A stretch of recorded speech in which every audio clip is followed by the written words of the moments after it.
What is going on, everyone? Welcome to another very exciting episode right here on the MIgardener channel.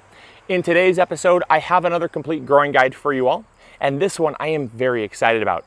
I have been waiting years to bring this complete growing guide out to you all. In this complete growing guide, we're going to be talking about how to grow the Paw Paw. So pawpaws are rather difficult to find seedlings for, and I've been reached out to by dozens of viewers asking if I would do a Paw Paw growing guide. And every single time I get asked about how to do a Paw Paw growing, or if I could do a Paw Paw growing guide, or how to grow pawpaws, my answer is simply put, I can't do a Paw Paw growing guide because I can't find a reliable source for a Paw Paw seedling.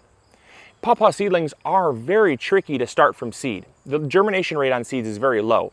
And because they are a native wild tree, not a domesticated tree like some of your more domesticated apples and pears and other fruit trees, because they're a non-domesticated wild tree, they don't breed true to type with their seed. They're open pollinated, meaning anything, no matter which seed you plant, you're going to get a different result. And so because of that, they're very difficult to gauge what you're going to get when you start one of their seeds. Yes, you'll get a Paw Paw tree, but nobody knows if it's going to taste good or not, or if it's even going to yield fruit, because they can take so long, up to 15 years to give fruit. And when they do give fruit, it might not even taste good. So it's something that a lot of growers hesitate on growing from seed. Now, what about cuttings? Well, cuttings, they don't take well to cuttings. In fact, most rooted cuttings fail. How they get a Paw Paw tree is they actually will commonly take a water sprout. We've done lots of videos on what water sprouts are, but essentially it is a sprout that comes up from the root system of the existing tree, most commonly in springtime.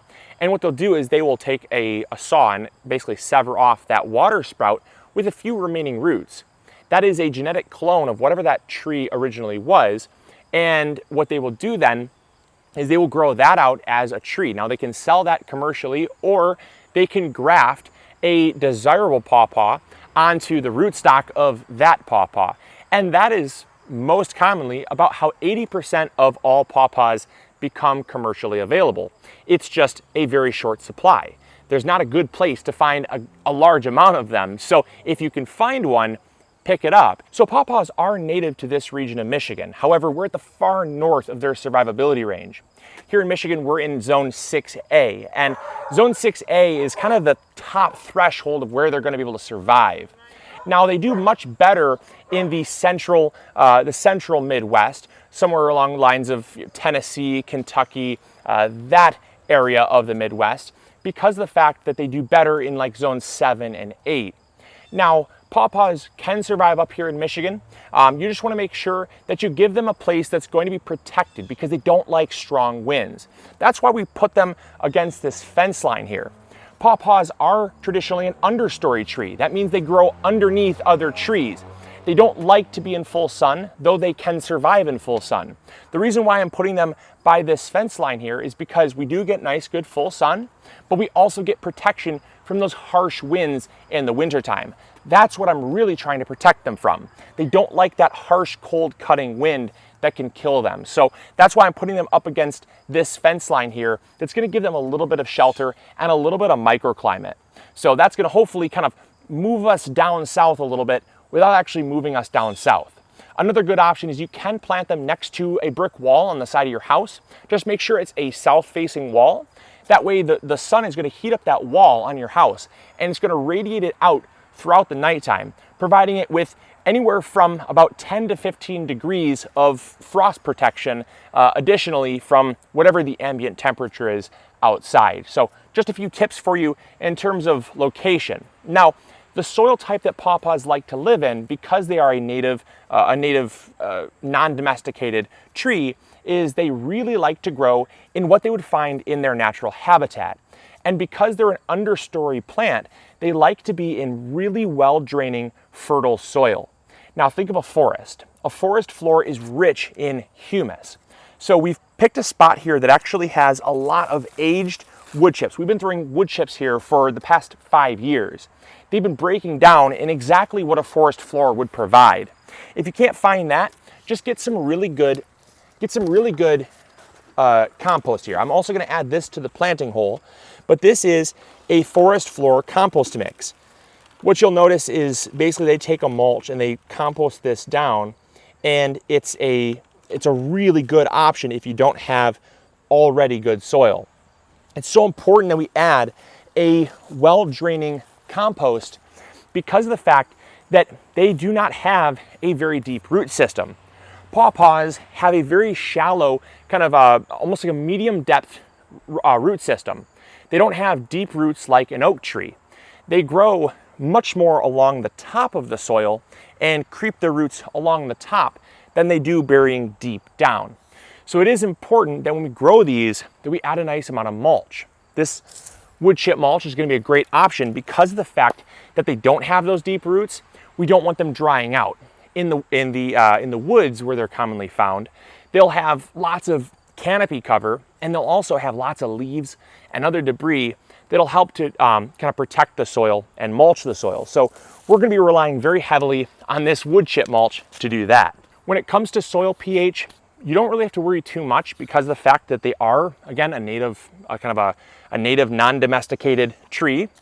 They like to have something that's along the lines of neutral. Now, a neutral pH is 7. Anything higher than that is alkaline. Anything lower than that is acidic. So just keep that in mind, that you don't want to have anything that is too acidic or too alkaline. Now, when it comes to nutrients with growing pawpaws, you don't have to worry too much because, again, the fact that they are a native non-domesticated tree, they're used to growing in a whole variety of different adverse growing conditions.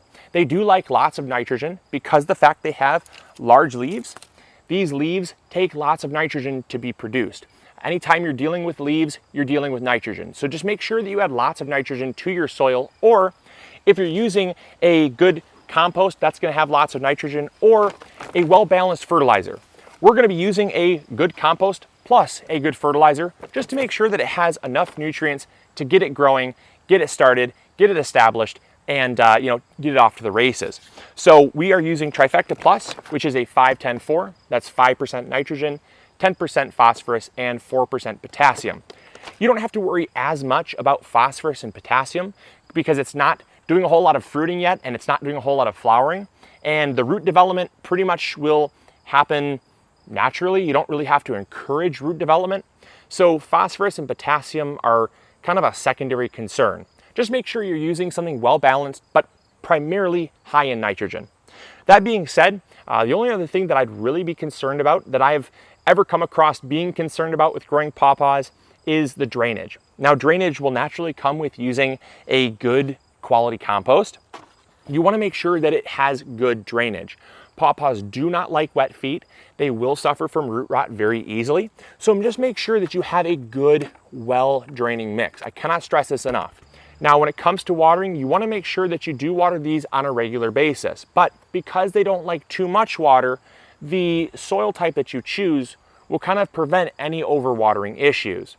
If you have to hand water, obviously we give them just a standard 1 inch of water per week. That's a very standard garden measurement of water.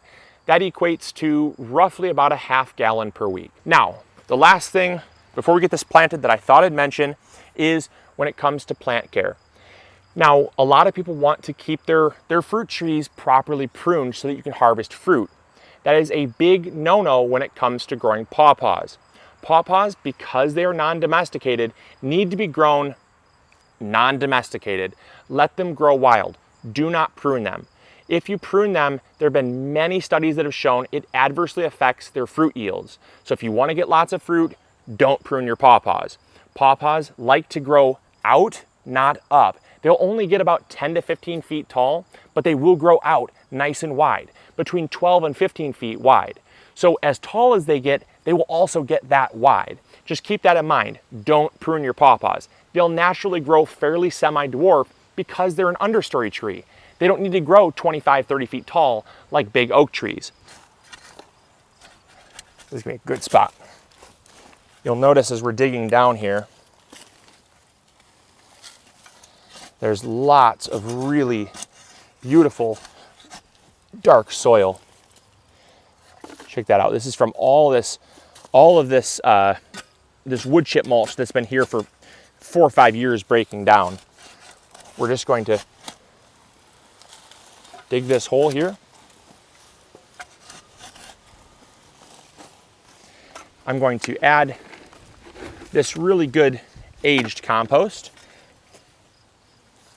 I'm going to add my 1/4 cup of trifecta. And then I'm going to simply just work this around, just like that. I'm going to take out the plant. You'll notice there's not too many roots on this, so be very careful with yours not to damage any roots. And you want to make sure that if it is a grafted pawpaw, if you found a grafted pawpaw, you do not want to bury over top of the graft. That means that if you bury over top of the grafted growth will actually set down roots, and it will really stunt the tree. So you don't want to go past the graft. If it's ungrafted, like mine is ungrafted, you can bury it a little bit, but try not to bury it much more than about an inch past its original soil level. We're going to come in here, cover this up, and then the final thing that I want to do so it doesn't get stepped on is I want to get a little bit of protection. So I'm going to take this here, and I've got this, it's a bunch of creeping Charlie and stuff all inside here, but I'm just going to put this around the tree so that if anybody's walking back here or you have someone mowing or weed whacking, it's not going to get hit. And there you go. There's how to grow pawpaws. Now, I know I made it sound really simple and maybe oversimplified, but from everything that I've read, it's actually a really simple tree to grow. It's just finding a seedling, which is the hardest part. Once you get a seedling, that's most of the battle. Then it's just finding a spot in your yard or your garden that it can grow for 10 to 15 years unbothered. Don't put it in a place where 12 years down the road, you're gonna say, might not have been the best place. So don't do that, because they do take a long time to grow and mature, and it would be so unfortunate to wait all that time only to realize that it's not the right place for it. So just keep that in mind when you're picking out a spot. And like I said, very easy to grow.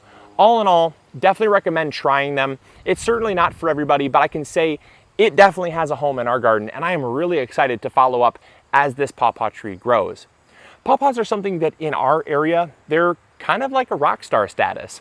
They don't have a long shelf life, so you won't find them in grocery stores fresh.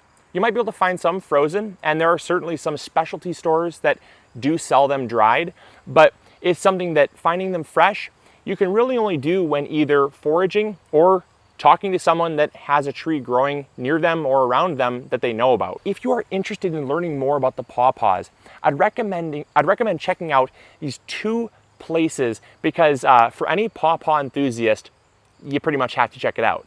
One is Paw Paw, Michigan. It's a city in Michigan named after the pawpaw fruit. And the second is the Paw Paw Festival. Now, the Paw Paw Festival is, I believe it's in Ohio, and this is a festival dedicated to the pawpaw fruit. It's everything pawpaw. So I'd recommend going and checking it out if you're interested. If you're in the area, it's definitely something that people say is a must-do if you are into this fruit as much as I am. So I'll be checking it out, and who knows, you might see me there. So I hope you guys enjoyed. I hope you learned something new. I recommend growing a pawpaw. If you have already grown a pawpaw, let me know in the comments box below how you grew it and if I missed anything. And also, if you're someone that wants to get a pawpaw tree and you can find a reliable source, throw them down in the comments box below. I don't see any problem with giving people a good source to buy one. So, and if I can find one as well, I'll continue to do some research. And if I do find one, even a year down the road, because this video is going to be up until the end of time, if I find one, I'll throw it in the comments box as well so that you guys can go follow it and get one yourself. So I hope you guys enjoyed. I hope you learned something new. And as always, this is Luke from the MIgardener channel, reminding you to grow big or go home. And I'll catch you all later. See ya.